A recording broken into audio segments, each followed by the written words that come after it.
सदन के कोई भी अनपार्लियामेंट्री शब्द होगा उसको हटा दिया जाएगा। मैं आज इतने महत्वपूर्ण विषय पे कि आज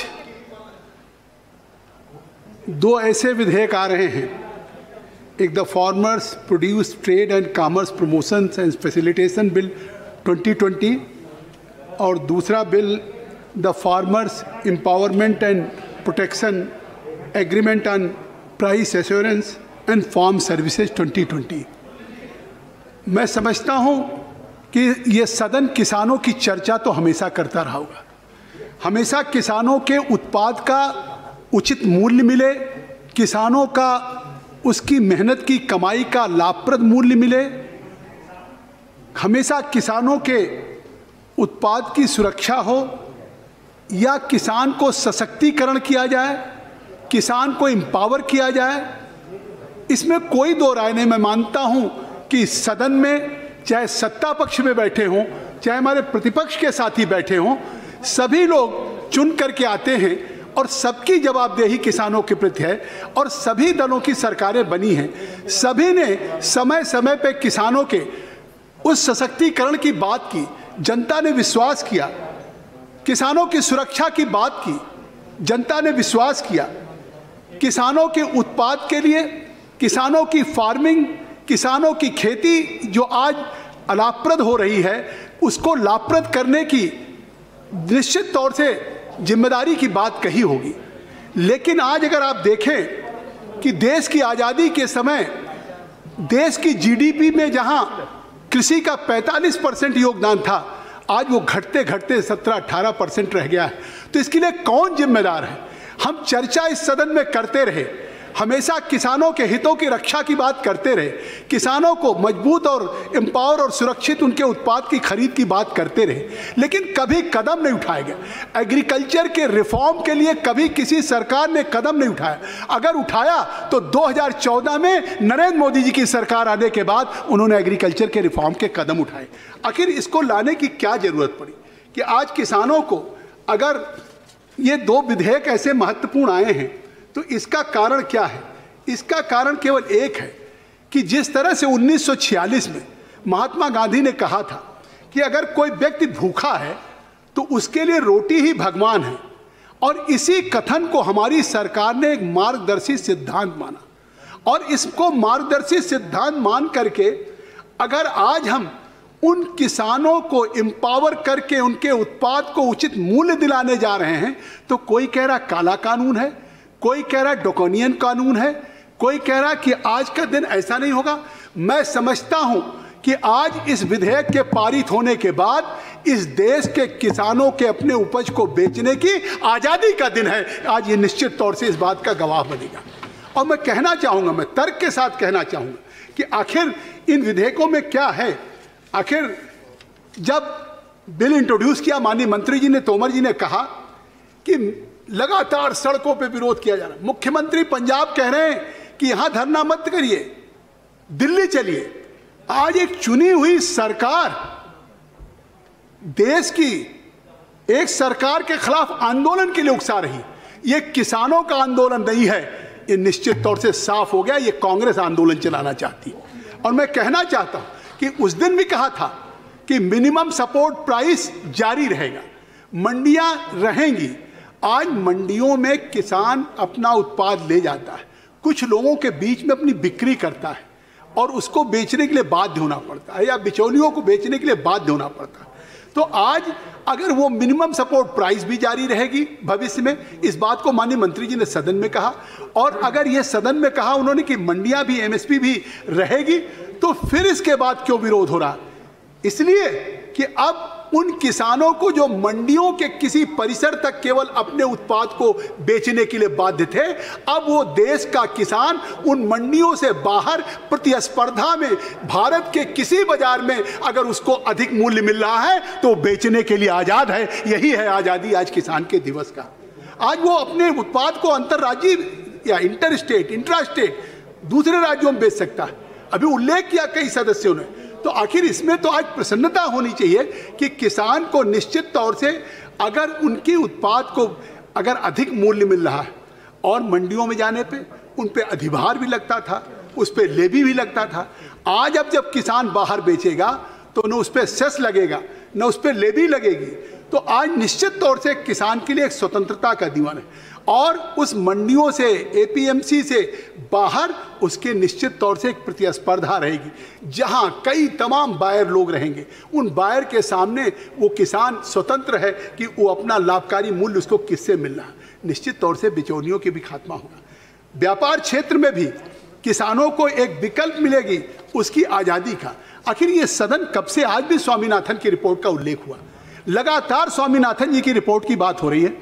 स्वामीनाथन की रिपोर्ट आखिर 2004 में जब सरकार, उस समय की सरकार ने एक राष्ट्रीय किसान आयोग का गठन किया और हरित क्रांति के जनक और एक वैज्ञानिक, कृषि वैज्ञानिक डॉक्टर एस.एस. स्वामीनाथन को उस राष्ट्रीय किसान आयोग का अध्यक्ष बनाया गया। उन्होंने 18 नवंबर 2004 के बनने के बाद डॉक्टर एस.एस. स्वामीनाथन ने 2006 में अपनी रिपोर्ट को संस्तुति कर दी, अपनी रिपोर्ट सबमिट कर दी और उसके 5 महत्वपूर्ण रिपोर्ट थी। मैं उसमें नहीं जाना चाहता हूँ। 2 महत्वपूर्ण रिपोर्ट थी कि फसलों का मूल्य का निर्धारण, कि कम से कम जो उनका उत्पादन लागत है उससे 1.5 गुना मिलना चाहिए, और कर्जा नीति पे जिस नाते किसान के समक्ष आती है उस पर मिले। तो आज मैं कहना चाहता हूँ कि 2006 से 2014 तक वो स्वामीनाथन की रिपोर्ट जिसका आज उल्लेख हो रहा है वो क्यों ठंडे बस्ते में रही। आखिर स्वामीनाथन ने देश के किसानों के उत्पाद को 1.5 गुना मूल्य के साथ देने की बात कही, खरीद की बात कही, तो उस पर 6 के बाद 14 तक सरकारें जो रहीं उन्होंने इस पर क्यों नहीं कदम उठाया। आज पहली बार जब नरेंद्र मोदी जी 14 में प्रधानमंत्री बने तो उन्होंने कहा कि अब किसानों को जो होगा लाभप्रद मूल्य वो उनके उत्पाद में 1.5 गुना मूल्य होगा। ये बात पहली बार स्वामीनाथन की प्रधानमंत्री, हमारी सरकार के प्रधानमंत्री ने कहा। तो स्वाभाविक है कि आज उसी के कारण जो पिछले 70 वर्षों में आखिर सरकारी नौकरियों की अगर आमदनी 150 गुना बढ़ गई और किसानों की केवल 21% बढ़ी, तो आखिर ये कारण रहा है। और उस कारण के नाते मैं समझता हूं कि आपसे कहना चाहता हूं कि आज जो ये हमारी विधेयक आए हैं, इस विधेयक को लाने के पीछे प्रयोजन क्या है। आखिर आज भी किसान निश्चित तौर से वो डिपेंडेंट है प्रकृति के ऊपर। आज भी देश का जो कृषि का क्षेत्र का करीब 70% ग्रामीण परिवार है वो केवल अभी भी एग्रीकल्चर पर निर्भर है। 50% जो कृषक है वो आज भी खेती पे करते हैं, वो कृषक मजदूर हैं। 82% किसान छोटे और सीमांत हैं। देश में जो कृषि योग्य भूमि है उसका 68% मार्जिनल फार्मर के पास है, जिनके पास केवल 1 हेक्टेयर है। केवल 18% ऐसे हैं जो 2 हेक्टेयर तक के होंगे। तो आज इसके बावजूद आखिर ये स्थिति है, तो स्वाभाविक है कि अगर हमारे परिवार में बंटवारा होता जा रहा, उसके बाद बंटवारा होता जा रहा, 20 बीघे थी, 4 भाई थे, 5-5 बीघे हो गई, फिर 2 भाई हुए, फिर बंट गया, तो आज स्मॉल होल्डिंग होती जा रही है। और वो जो एक छोटी छोटी जोत गांव में हो रही है उसकी आज वो खेती, किसान अपने नेचर पे, प्रकृति पे डिपेंडेंट है। आज भी बारिश के लिए, आज भी खेती की, तो जब उस पर आज भी नेचर पे डिपेंडेंट है, उत्पादन में अनिश्चितता है, बाजार के भाव चढ़ाव उतार में एक अप्रत्याशित है, तो आज इसीलिए लोग खेती से रुचि घट रही है। आज किसान की खेती में मन नहीं। तमाम नौजवान एग्रीकल्चर पढ़ने के बाद भी कहीं छोटी नौकरी करने के लिए उसकी इच्छा रहती है, खेती नहीं करना चाहता। लेकिन मैं आज कहता हूं कि निश्चित तौर से दोनों विधेयक पारित होने के बाद जो देश गांव से पलायन हो रहा था, आज गांव से निकल करके लोग नौकरी करने जा रहे थे, अब शहरों से लौट करके खेती की तरफ जाएंगे, क्योंकि खेती लाभप्रद होगी। ये मैं आपसे कहना चाहता हूं। इस विधेयक का कम महत्व है। निश्चित तौर से इस विधेयक के पारित होने के बाद अधिक उत्पादकता बढ़ेगी। मैं बताऊंगा कि कैसे अधिक उत्पादकता बढ़ेगी। कास्ट इफेक्टिव प्रोडक्शन होगा। मैं इसको कोई डिफाइन नहीं कर रहा हूं, बस केवल कहता जा रहा हूं। उत्पादन का मोनेटाइजेशन होगा और इससे किसानों के आय में वृद्धि होगी। एक नेशनल लेवल पे निश्चित तौर से फार्मिंग एग्रीमेंट के लिए भी एक राष्ट्रीय फ्रेमवर्क बनेगा। किसान को एक लीगल स्टेट रजिस्टर्ड करेगा स्पॉन्सर के साथ, तो निश्चित तौर से किसान सुरक्षित होगा, सशक्तिकरण होगा। किसान को अपने चाहे व्यवसाय के लिए फार्म हो, प्रोसेसर हो, एग्रीगेटर्स हो, होलसेलर हो, रिटेलर हो, उन निश्चित तौर से मैं कहना चाहता हूं कि स्पॉन्सर लोग कह रहे हैं कहने साहब कॉन्ट्रैक्ट फार्मिंग हो जाएगी। हमारे कांग्रेस के सदस्य ने कहा कि साहब 15 साल के लिए ले लिया जाएगा और पहले साल 10 लाख रुपया दे दिया जाएगा। लगता बिना विधेयक पढ़े हुए इस सदन में बोल रहे हैं। इस विधेयक में स्पष्ट है कि जो किसान के साथ जो स्पॉन्सर होगा, जो अपनी खेती का वो करेगा कॉन्ट्रैक्ट, वो चाहे किसी इंडिविजुअल से करेगा, चाहे इंडिविजुअल के साथ, चाहे पार्टनरशिप फर्म के साथ करेगा, किसी कंपनीज के साथ करेगा, लिमिटेड लायबिलिटी ग्रुप के साथ करेगा या सोसाइटी के साथ करेगा, तो वो जो करेगा वो उस स्पॉन्सरशिप के साथ केवल एक सीजन के क्रॉप के लिए समझौता होगा। कहाँ 15 साल? इस विधेयक में दिया गया है कि केवल एक सीजन के क्रॉप के लिए होगा, और नहीं तो दूसरा होगा 1 production cycle of live stock, माने एक चक्र के लिए, या मैक्सिमम 5 साल के लिए हो सकता, न 10 साल के लिए, ना हो रहा 15 साल के लिए।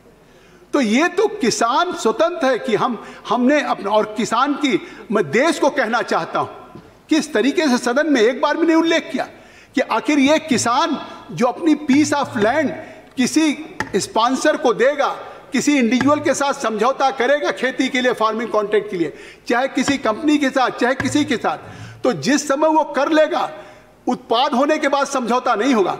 उसका मूल्य सोइंग के पहले, उपज होने के पहले ही म्यूचुअल अंडरस्टैंडिंग से किसान और जिसके साथ समझौता एग्रीमेंट कर रहा है कि हम इतना दाम लेंगे, और जिस समय बुआई होगी उससे पहले एग्रीमेंट हो जाएगा, और उसके बाद जब उत्पाद होगा तो उसी मूल्य पे उस स्पॉन्सर को खरीदना होगा।